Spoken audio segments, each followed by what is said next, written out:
Pansamantala niya na ring nakalimutan ang hinanakit sa hindi pag-contact ni Daniel ng nakaraang mga buwan. Yung dampot niyang iyon sa mga kamay ng lalaki, sunod-sunod niya yung pinagpag sa hangin. Lalo kang pumogi, Dan, at pumuti. Hindi ka bahiyang sa States?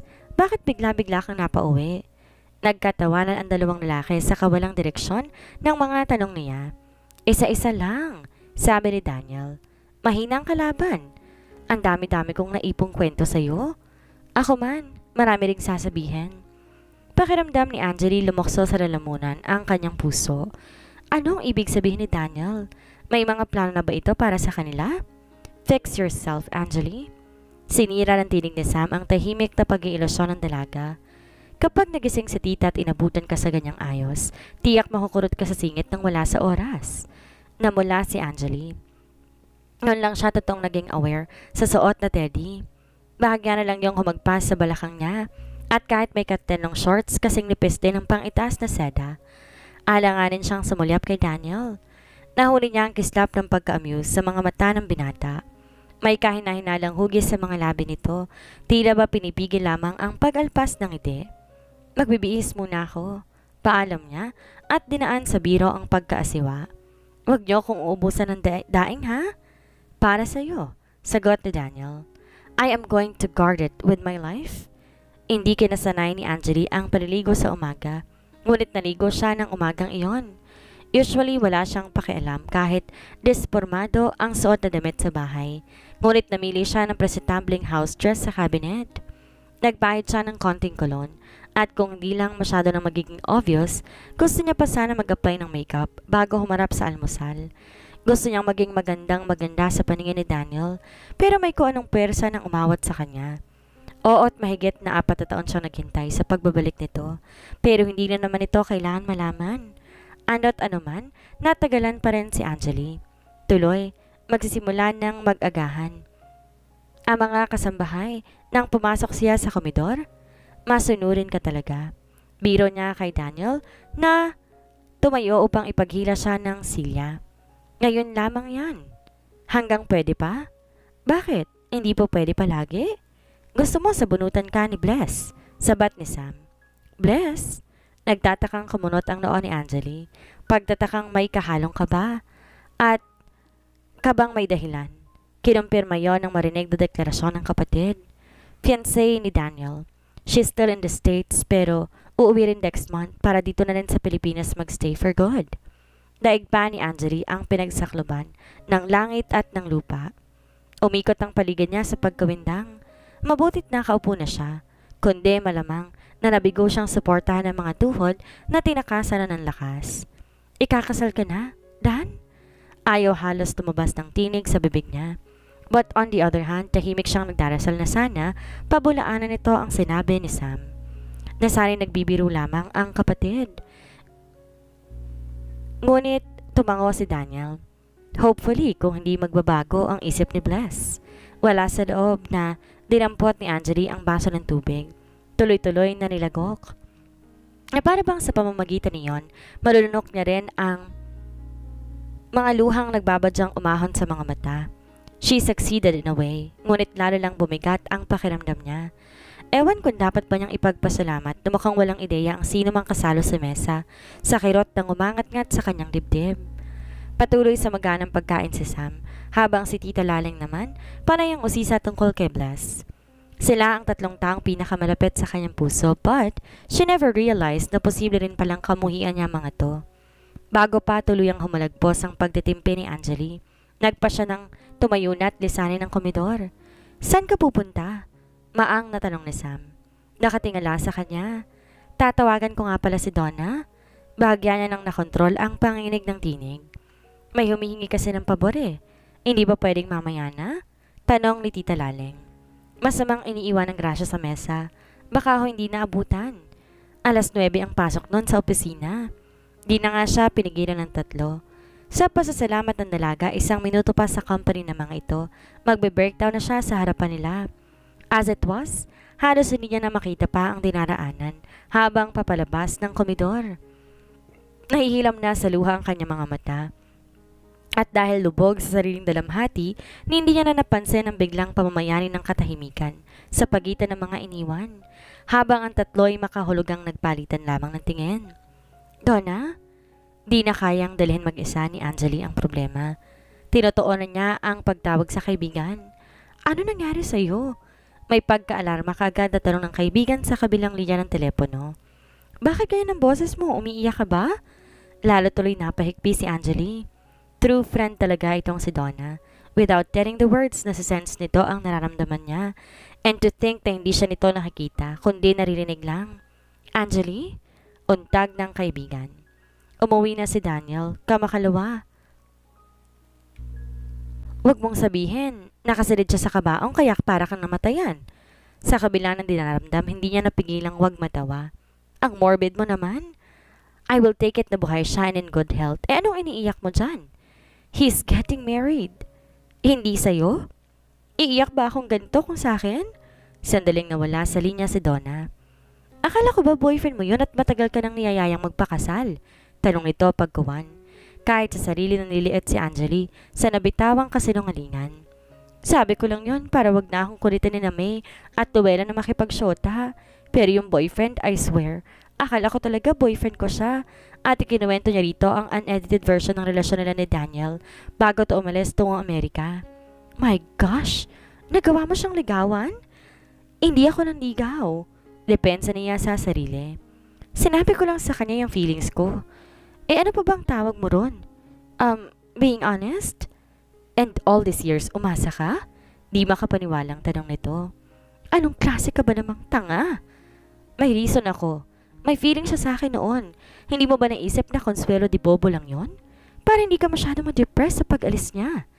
To be honest, sumagi yun sa isip ni Anjali. Lalo na pagkausap niya si Daniel sa phone at dito sinabi ang gusto niyang marinig. But her heart refused to entertain the thought. Nanggagatong ka pa? Sumbat niya sa kaibigan. Sinasabi ko lang, ang sa palagay ko'y totoo. Pagtatanggol ni Donna sa sarili. And the truth usually hurts, isn't it? Lalo na kung matagal mong dinaya ang sarili mo. Muli siyang napahikbi. Useless nang mag-deny pa siya sa kaibigan. Kailangan niya ng karamay ngayon. Isang karamay na uunawa at magbibigay ng suporta. And to have that, kailangan niya maging honest dito. Ano nang gagawin ko ngayon? Don, pagdaing na tanong ni Anjali. Saglit tong natahimik. Nag-iisip. Mahal mo ba talaga itong Daniel na to? Hindi kaya obsessed ka lang sa kanya? Naranansyang tanong ng kaibigan. Pareho. Mahal ko siya at obsessed ako sa kanya. When you met him, hindi ka ba magtataka? He's the most wonderful guy I've ever met. Kumbinsido ka? Tumango siya kahit di siya nakikita ni Donna. I've never been so sure. Kung ganon, total nariyan ka na rin lang. Ilaban mo na. Natigil siya sa paghikbi. Anong ibig mong sabihin? Let's make a plan. Lumikot na ang isip ni Donna. Puntahan mo ako dito sa opisina. Simple lang naman ang plano ni Donna. Makeover. Pagkatapos nilang mamili ng mga bagong damit, sapatos at accessories, nagtuloy pa sila ng suki nitong beauty parlor na nakapwesto rin sa loob ng mall. Duda ako sa ginagawa nating to. Sabi ni Anjali habang napapakurap sa bawat dakot ng buhok na pinuputol ng gunting. Di naman nakakuha lang sa pagpapaganda ang atensyon ng isang tao. Lalaki ba ang taong pinag-uusapan natin, Manash? Sabat ng baklang hairstylist.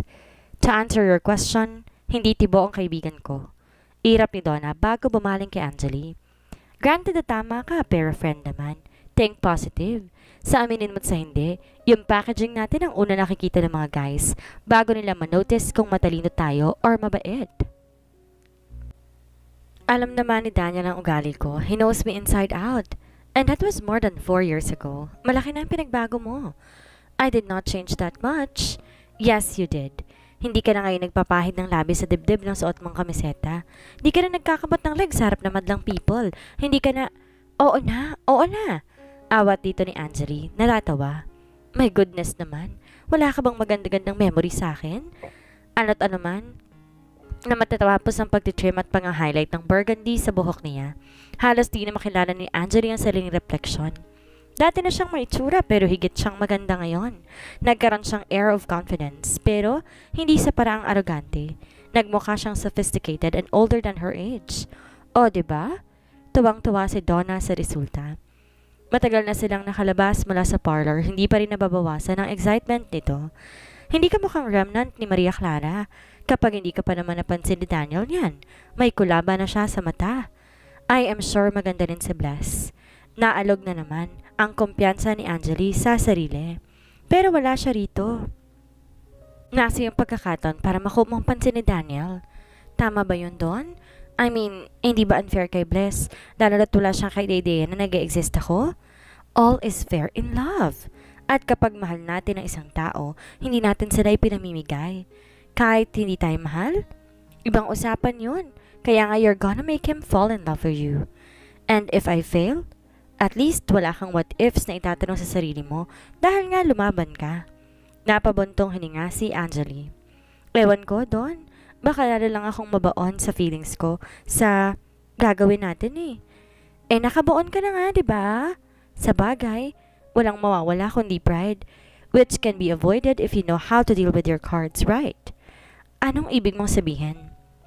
Remember, Jeremy? Sino bang makakalimot sa makulit na yon? Sina Ron at Peter. Maniligaw niyang pareho na may nagmamayari sa mga pangalang binanggit ni Donna. Huwag mong pagsupradahan. Give them a chance. Papanigin mo ng ligaw sa bahay ninyo. Pakita mo kay Daniel na may competition siya sa'yo. But that's absurd. Di lalo kung di pinansin nun. Mahilig sa challenge ang mga lalaki at masyadong egoistic. Once masan si Daniel na nawawala ng focus mo sa kanya, believe me, hindi yun papayag basta-basta. Ano nangyari sa'yo? Nagulat si Daniel nang mapagbuksan siya ng pinto. 11:00 ng gabi na makarating siya ng bahay. Bakit mo pinaputulan ng buhok mo? Parang pumatok ang kumpiyansa ni Angeli na nakitang reaksyon ng lalaki. Kumakareact si Daniel as if naman character siya sa bangungot. I've spent $700 on this. Huwag mo namang pintasan. Bahagyang tinabig niyang binata at nagtuloy-tuloy pumasok ng salas. Di naman ako namimintas. Pinamulsa nito ang mga kamay. It's just that, well, I like your hair long, though it's no use telling you now. Kahit naman kahapon mo sinabi, wala ka ring magagawa. Defensive na sagot niya. It's my hair, my decision. Matagal ko nang gustong magpaikli. Nabibigatan na ako masyado sa buko ko. What is the next logical step? Diba gawin ko anong gusto ko? Pabagsak na nilapag ni Angeli ang mga daladalahan sa isang gilid ng mahabang sofa. Bago pa silang iniupo ang sarili. Pinatong niyang namimitig na binti sa center table ng salas. Nang tingalain niya si Daniel, magkasalubong ang kilay nito habang matamang nakatitig sa kanya. Naaasiwa namang nag-iwas ng tingin si Angeli. Galit ka ba sa akin? Narinig niyang tanong nito. Of course not. Mabilis niyang tanggi. Bakit naman ako magagalit? Pinaasa mo lang naman ako. Pinagbukang tanga, hangal. Kagang naghintay sa'yo. Kaya nga ka nagtatanong dahil hindi ko alam. Basta ewan ko, parang di mo na ako gustong kasama ngayon. Guni-guni mo lang yon. Kung po pwede lang sanang habang buhay kang kasama ko. Bakit bihira kang lumabas ng kwarto? I've been writing. Kapipirma ko ng kontrata sa Philippine Image. Alang ang magpabaya agad ako sa trabaho. Nilipat ni Daniel ang bigat sa isang paa at nagbuntong hininga. Para may gustong sabihin na hindi masabi o baka nagwi-wishful thinking na naman siya. Malamang. Dahil nang muling magsalita si Daniel, wala namang paninimbang sa tinig nito. Gusto mong kumain? Nagluto ako. Kumain na kami sa labas ni Donna. Nagsisinungaling siya. Siyempre pa may 6 o'clock diet ang kaibigan at wala nang siyang gana. Sayang. Paborito mo pa naman ang nihanda kong ulam. Pinangat na galunggong?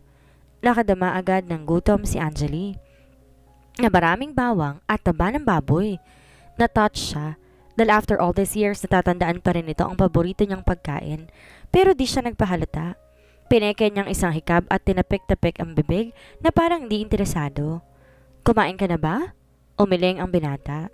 Hinintay talaga kita. Corny mo naman. Tawa niya.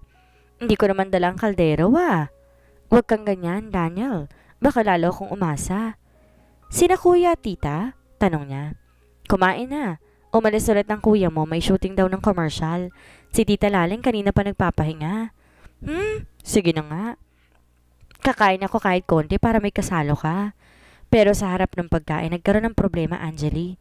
Hindi niya maididisguise sa magandang appetite sa harap ng pinangat at kaning lamig. Akala ko ba kumain ka na? Shut up! Ingos ni Anjali. Kapag hindi ka na nahimik, ikaw ang pahuhugasin ko ng pinggan. Kahit naman nung araw, pinaguhugas kita ng pinggan. Mas marami ka sigurong practice ngayon. Siguro under ka ni Bless, no? Ewan kung bakit bigla-bigla siya nagtanong ng ganon. Mabait si Bless, sabi lang ng binata. Kapag nagkakilala kayong dalawa, baka siya pa maging best friend mo. Lumabi siya. Tingnan natin. She's going to hate me kapag nalaman niyang plano ko sa'yo. Sabi ng isip niya. Huwag mo siya i-resent, Anjali. Mahinang sabi ni Daniel. She is a very good woman. And she's not going to interfere sa pagkakaibigan natin. You will always be a part of my life, katulad ng dati. Bumuka ang bibig ng dalaga para sana magprotesta, ngunit sa huli nagbago na rin ang isip niya. Siguro nga mas maganda ng isipin ni Daniel na kaya siya nagsiselos ay dahil natatakot siyang masirang pagkakaibigan nila. Hindi naman ibig sabihin noon wala na rin siyang pag-asa na mapaibig pa ito. 8 buwan kang hindi man lang kumontak sa akin. Nagkaroon tuloy ng tsansang makalabas ang hinanakit niya. I have my reasons pero sana wag mo munang itanong dahil hindi ko pa masasagot, sabi nito. Anyway, narito na naman ako ngayon. Lahat ng pagkukulang ko sa inyo babawiin ko. You mean that?